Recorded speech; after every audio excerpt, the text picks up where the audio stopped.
오늘은 야고보서 1장 27절 말씀을 가지고 하나님 말씀을 함께 나누겠습니다. 언젠가 식당에 가서 밥을 먹는데 서빙을 하시는 분께서 저를 딱 보더니 혹시 목사님이시죠? 라고 묻습니다. 그래서 저는 제가 어디선가 만난 분인가, 혹시 저를 아시나요? 여쭤봤더니 그분께서 아니 그건 아닌데 생긴 게 꼭 목사님처럼 생겼답니다. 저는 어디 가서 혹시 목사가 아니냐는 이야기를 많이 듣습니다. 왜 그런 얘기를 자꾸 들을까 하고 나름대로 분석을 해보니까 첫째는 인상이 좋다. 두 번째는 상대방을 배려하는 태도가 내 몸에 배어 있다. 세 번째는 내가 사용하는 단어나 문장이 공감이나 위로의 메시지가 많아서가 아닐까라고 생각을 해봤습니다. 별로 동의를 안 하시는 것 같습니다. 소위 경건의 이미지가 저에게 있구나라는 생각이 들었습니다. 이것은 목회자에게는 장점입니다. 어디 가서 사람들에게 거부감을 주는 말투나 또 굉장히 좀 불쾌감을 일으키는 그런 인상 혹은 불순한 태도, 이런 것들로 뭐 저런 게 목사야 라는 이야기를 듣는 것보다는 100번 나은 것 같습니다. 그러나 여러분, 제가 겉으로 보기에 목사처럼 보인다고 해서, 경건해 보인다고 해서 보이지 않는 속까지 경건하지는 않습니다. 겉과 속은 다를 수도 있고 비슷할 수도 있고 같을 수도 있습니다. 그러나 사람들이 볼 수 있는 것은 겉으로 드러나 보이는 외적인 모습이기 때문에 속은 전혀 그렇지 않아도 겉으로는 얼마든지 경건의 모양을 위장할 수 있습니다. 그래서 많은 경우 목회자들의 속과 겉이 다르다는 것을 알고 그의 위선을 발견하게 됐을 때, 가식이 드러났을 때 성도들은 실망하고 상처받게 됩니다.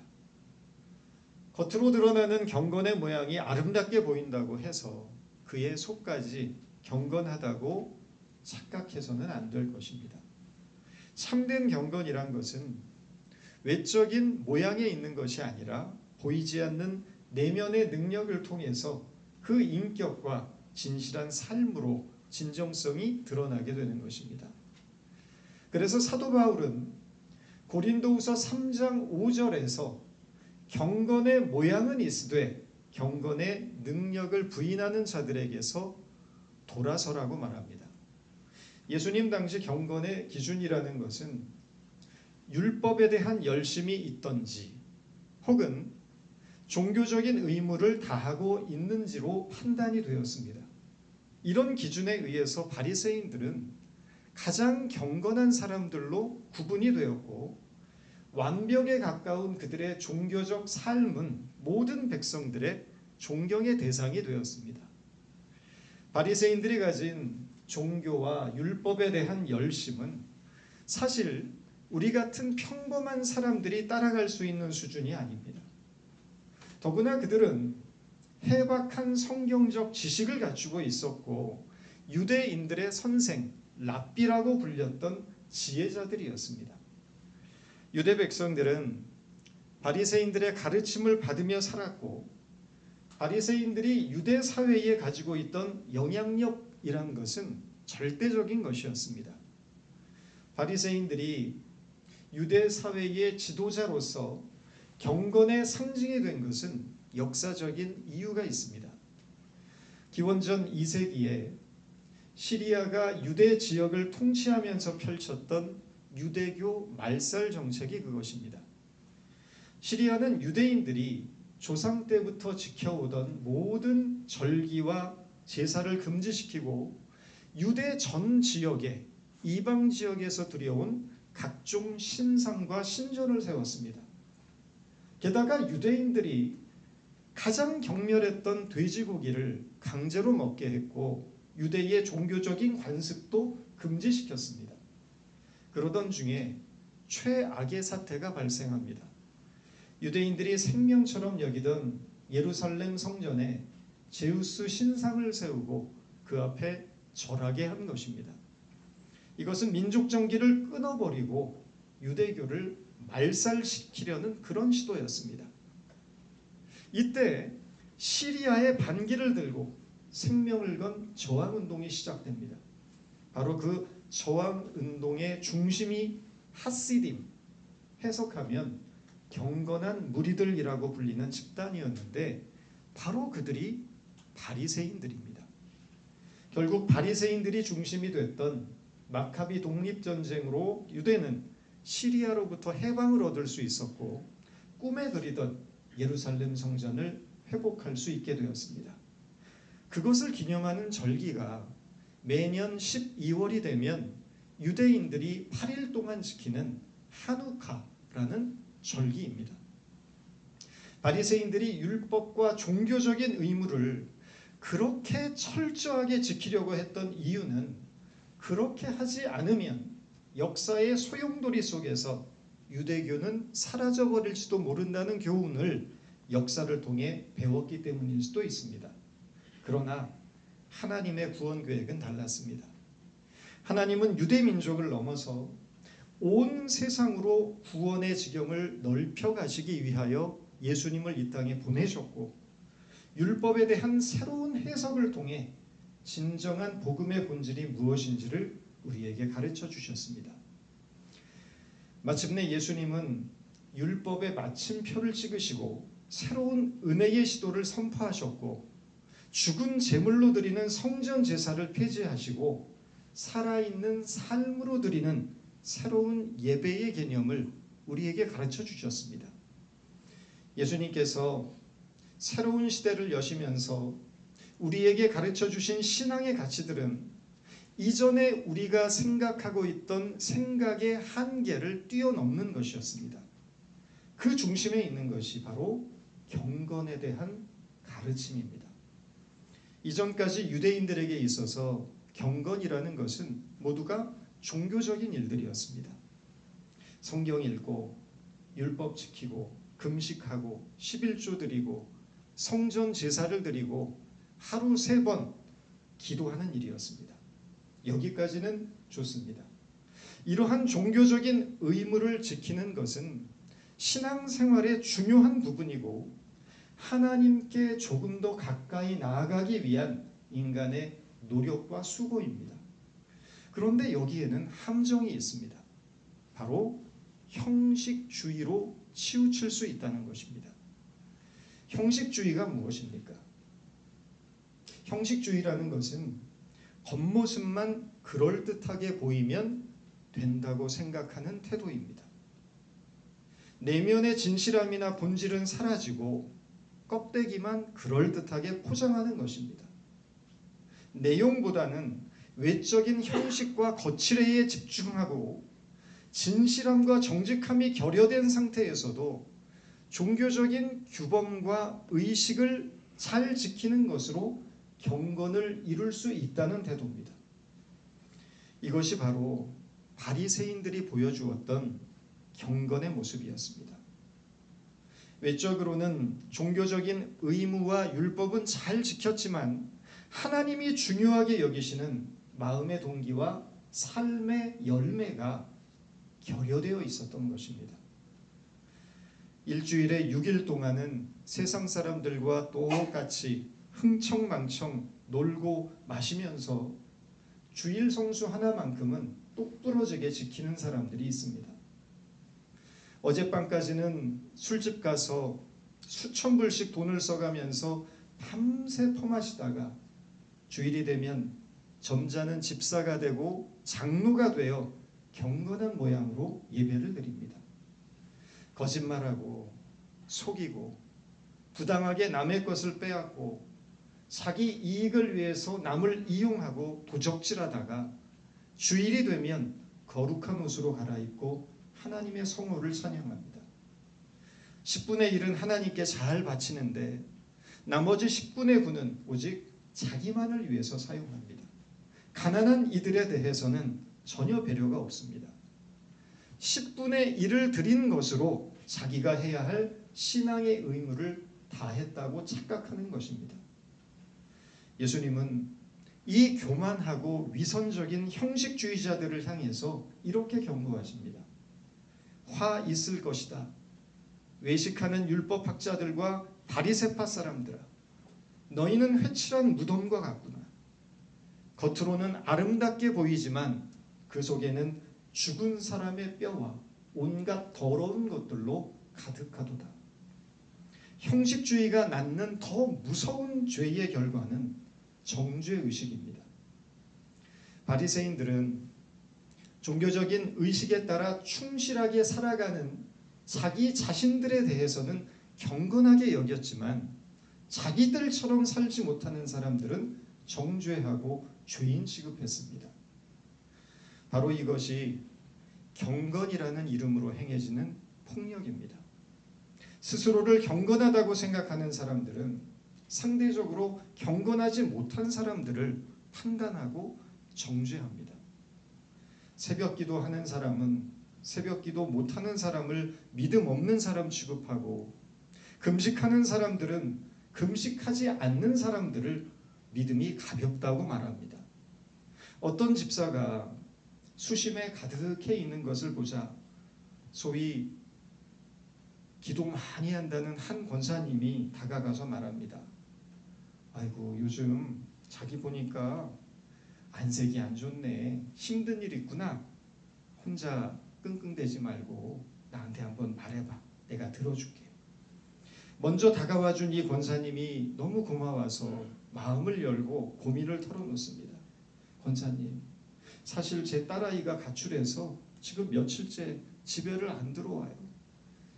그 말을 듣고 한다는 소리가 거 봐라, 거 봐라. 내가 자기 기도 안 할 때부터 뭔 일 날 줄 알았어. 아이 가출 때문에 걱정하고 고통받는 상대방의 아픔에는 전혀 관심이 없고 경건의 이름으로 판단하고 정죄하는 것입니다.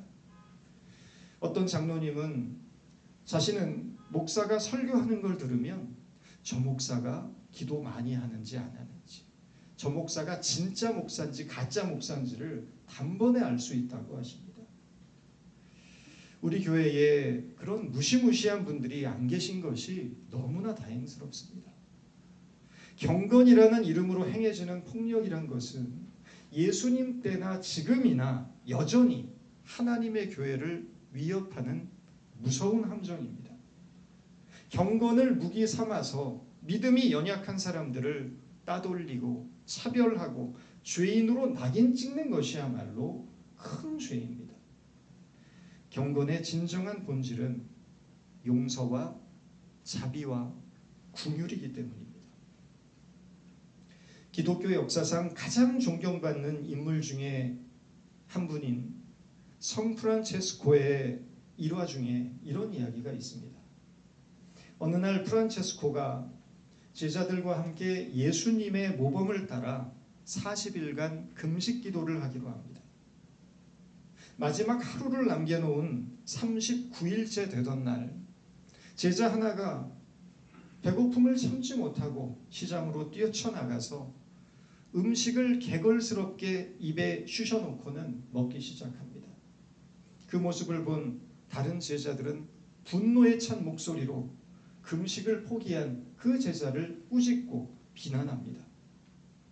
그때까지 아무 소리 안 하고 구경만 하던 프란체스코가 갑자기 뛰어나가더니 금식을 깬 제자 옆에서 자신도 허겁지겁 음식을 입에 집어넣기 시작했습니다.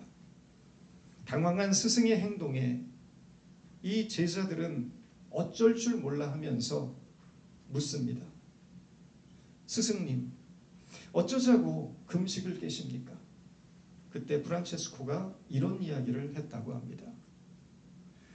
우리가 금식을 하는 이유는 어떤 상황에서도 형제의 허물을 감싸고 이웃을 용서하고 사랑하기 위한 것입니다. 저 젊은이가 배고픔의 고통과 유혹을 이기지 못하고 음식을 먹은 것은 죄가 아닙니다. 그러나 그를 정죄하고 배척하는 여러분들이야말로 지금 더 큰 죄를 짓고 있는 것입니다. 굶으면서 서로 미워하는 것보다 실컷 먹고 사랑하는 편이 훨씬 낫습니다. 39일간의 혹독한 금식의 훈련을 견딘 제자들이 갖게 된 경건의 모양은 다름 아닌 엄격함이었습니다. 그들은 신앙의 훈련을 갖게 된 그 엄격한 기준을 가지고 부족하고 연약한 형제의 허물을 정죄하고 비난했던 것입니다.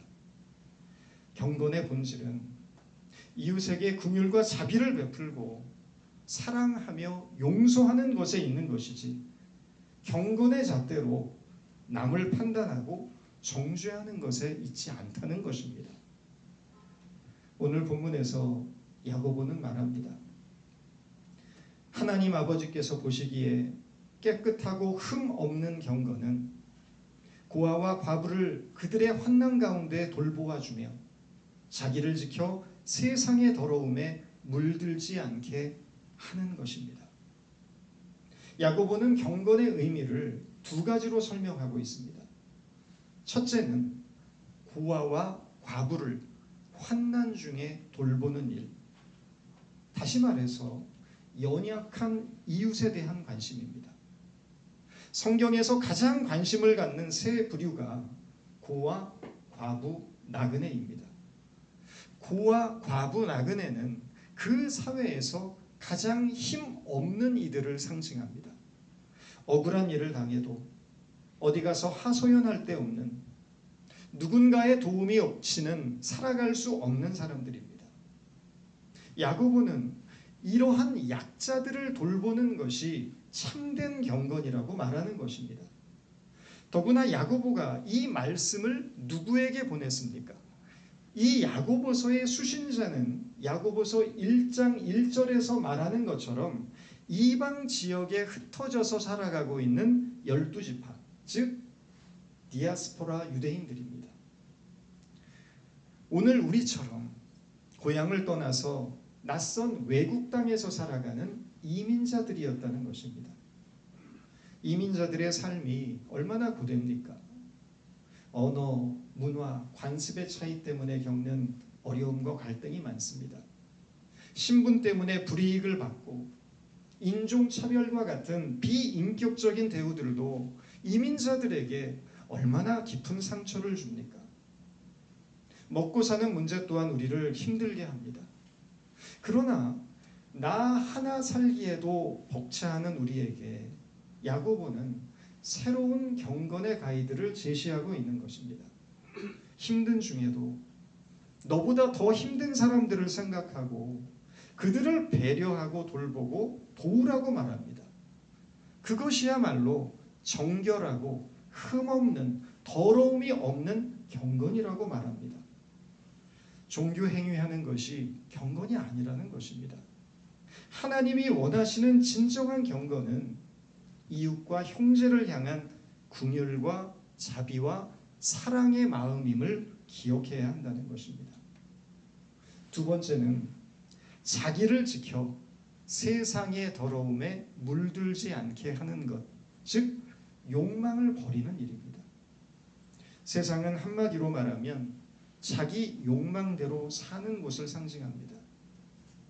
따라서 그곳에는 즐거움과 쾌락을 추구하며 살아갈 수밖에 없습니다. 물질과 명예가 주는 즐거움을 쫓고 쾌락이 주는 환상을 쫓아서 살아가는 곳이 세상입니다.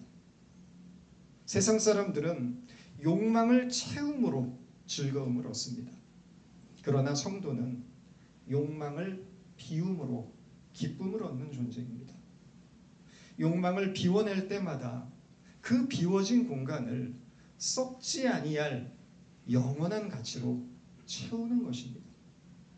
세상에 대한 미련과 욕망을 비워내고 하나님 나라의 가치들로 그 빈 공간을 채워나갈 때 우리는 진정한 자유함을 얻게 됩니다. 욕망을 따라가면서 경건하다라고 말할 수는 없습니다.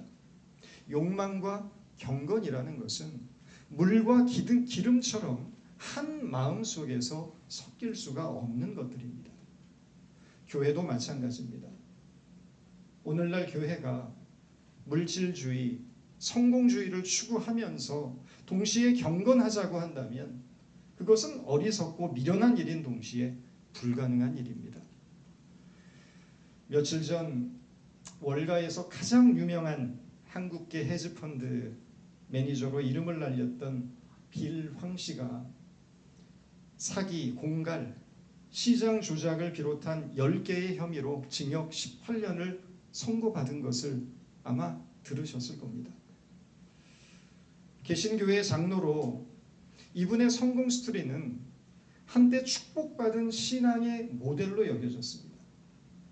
빌왕의 간증을 들어보면 언제나 축복 이야기로 가득 찼고 많은 기독교인들이 빌왕의 성공을 열광하며 부러워했습니다. 그런데 그 축복의 신화가 무너져 내린 것입니다. 저는 묻고 싶습니다. 과연 빌황의 성공은 하나님의 축복이었습니까? 아니면 세상의 욕망에 뿌리를 내리고 있었을까요? 사람들은 물질의 많음을 축복으로 착각합니다. 그러나 성경에서 말하는 복의 의미는 전혀 다릅니다. 복을 뜻하는 히브리어 바라크는 무릎을 꿇다라는 뜻을 가지고 있습니다. 무릎을 꿇는다는 것은 나의 욕망, 나의 의지를 꺾고 하나님의 뜻을 받들어 복종한다는 뜻입니다. 그러므로 참된 복은 하나님 앞에서 나의 욕망을 내려놓고 하늘의 뜻, 하나님의 뜻을 받들어 살아가는 인생인 것입니다. 욕망에는 끝이 없습니다. 욕망의 노예가 된 인간은 반드시 망하는 길을 걷게 되어 있습니다. 그래서 성경은 욕망을 이벌 디자이너, 악마적인 욕구라고 표현합니다. 욕망의 근원이 악마에게 뿌리를 두고 있다는 것입니다. 여러분, 경건은 종교적인 열심을 추구하는 일이 아닙니다. 경건의 잣대로 이웃을 판단하거나 정죄하는 것을 하나님은 미워하십니다. 참된 경건은 긍휼과 자비로 환난 중에 있는 이웃을 돌보는 것이고, 예수님께서 세상 모든 유혹에서 자기를 비우셨듯 우리도 우리의 욕망을 비우고 하나님의 뜻을 받들어 살아가는 이름을 기억하시고 경건한 삶을 통해서 주님의 이름을 영화롭게 하는 하나님의 자녀들이 되었으면 좋겠습니다. 기도하겠습니다.